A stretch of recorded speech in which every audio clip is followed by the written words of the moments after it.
Article کے اندر ایک جملہ شامل کرنے سے بندہ مومن نہیں بن جاتا ہے.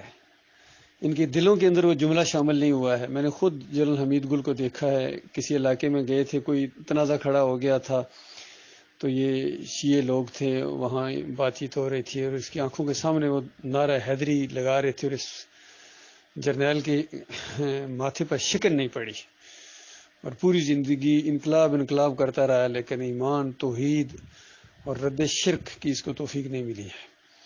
تو یہ خوش قسمت کے حصوں میں آتا ہے بھائی، دین کی دعوت دینا، ایمان کی دعوت دینا، توحید کی دعوت دینا، اللہ کے لیے سب کچھ قربان کر دینا. جو چیز جائے اللہ کے لیے جائے، جو چیز جاتی ہے جائے، ہمارا مالک ناراض نہ ہو. تو یہ توفیق ان کو نہیں ملی ہے. بڑے بڑے آئے ہیں، بڑے بڑے انقلاب انقلاب انقلاب. ڈاکٹر اسرار سے زیادہ کوئی انقلاب کا دعوت قرآن، یہ وہ، خود محمد علی کتنی زیادہ، لیکن عقیدے کے اندر بربادیاں، عقیدے کے اندر بربادی ان کے